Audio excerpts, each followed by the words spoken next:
Donc, bonjour, bienvenue à tous et à toutes. Aujourd'hui, je reviens avec un cas d'AOMI, d'artériopathie oblitérante de membres inférieurs. C'est un sujet diabétique qui a un diabète qui évolue depuis 30 ans, qui est au stade de complications dégénératives, macro et microangiopathie. Donc déjà, il a développé ce qu'on appelle une AOMI, il a développé une neuropathie stade 4, donc il est actuellement au stade d'anesthésie. Donc voici la nécrose de quatrième orteil. Donc une nécrose de quatrième orteil. Donc je viens de faire l'écho-Doppler. Donc l'écho-Doppler revient en faveur d'une occlusion bilatérale de deux artères fémorales superficielles. Donc à leur tiers moyen et distal.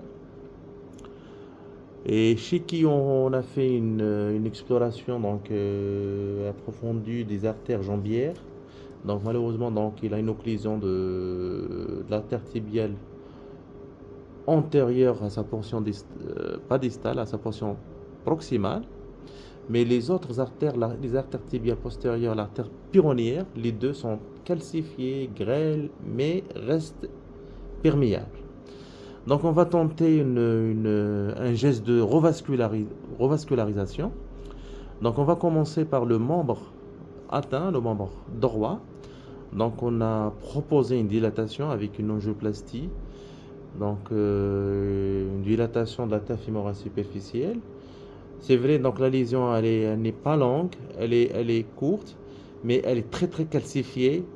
Donc ça pourra, je sais pas, ça pourra gêner le geste de dilatation, mais en cas d'échec, on va proposer un pontage fémoropoplité. Donc voici les images d'occlusion et les images des artères des membres inférieurs. Donc voici l'image de l'occlusion. Donc vous avez déjà la veine fémorale superficielle, et vous avez une occlusion de l'artère fémorale superficielle. Vous voyez que l'occlusion, c'est une occlusion de la livre athyromateuse, calcifiée. Il y a des calcifications partout. Donc il y a pas de, donc c'est une artère qui ne s'allie pas. Donc il n'y a pas de prise de couleur. On va faire rien. Rien. Donc on va monter pour voir. Donc on monte. C'est une occlusion qui est longue ici. C'est une occlusion qui est longue au niveau de l'artère fémorale superficielle gauche.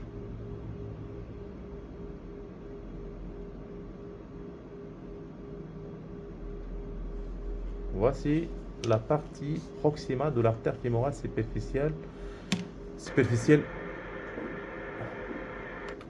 Déjà, on a monté, vous voyez cet aspect de flux. C'est un flux qui paraît démodélé. Donc, on va régler l'échelle des vitesses.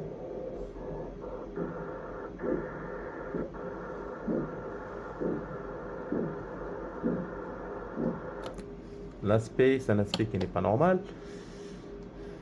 On va monter.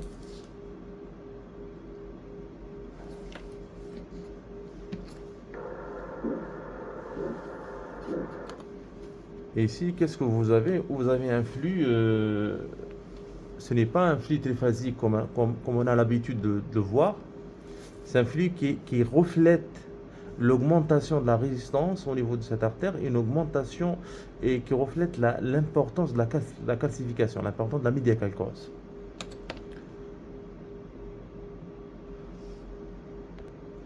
Donc voici l'artère poplitée. L'artère poplitée, on va faire un tir Doppler.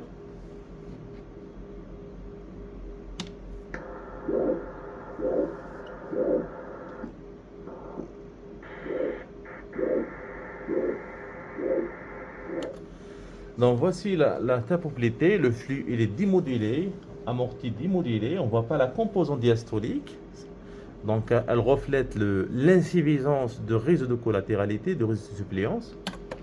C'est vrai, on a vérifié, on a trouvé des collatérales, mais il reste des collatérales de faible pouvoir hémodynamique. Donc c'est la veine fémorale et c'est l'artère.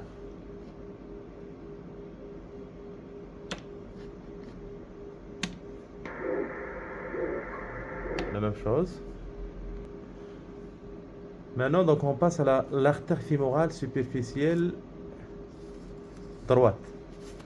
Voici, donc, vous avez un flux, vous avez la couleur, vous avez de la couleur ici, vous avez de la couleur ici, c'est l'artère fémorale superficielle, mais vous n'avez rien ici. C'est le condom, c'est les calcifications qui donnent ça. Ce n'est pas une occlusion, mais c'est les calcifications qui donnent cet aspect.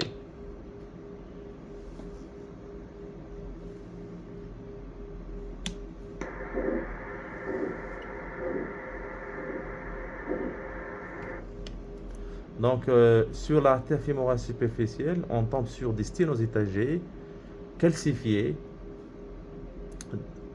touchant la partie ou la portion donc moyenne et distale. On va descendre.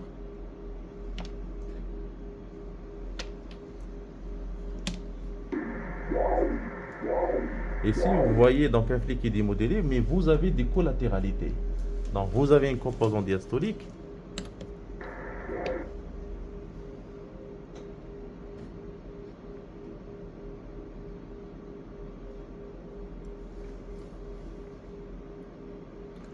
Donc, on passe à la veine, à l'artère poplitée. De l'artère poplitée droite.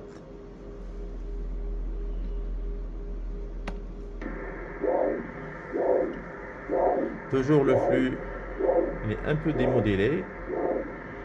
Et vous avez une composante diastolique qui reflète la présence d'un réseau de suppléance. Donc on passe aux artères jambières, aux axes jambiers.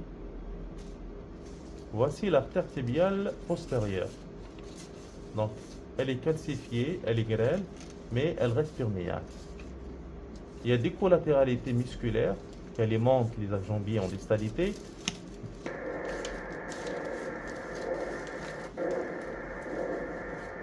Le flux est toujours démodélé. Donc on arrive à la fin de cette vidéo. Donc aujourd'hui c'est un cas d'awami sévère, c'est un cas d'angiopathie diabétique des membres inférieurs. Donc j'insiste sur l'équilibre glycémique, j'insiste sur la prise en charge adéquate du diabète, c'est important. Sinon la prise en charge ultérieure sera très difficile, comme notre cas qu'on a présenté aujourd'hui.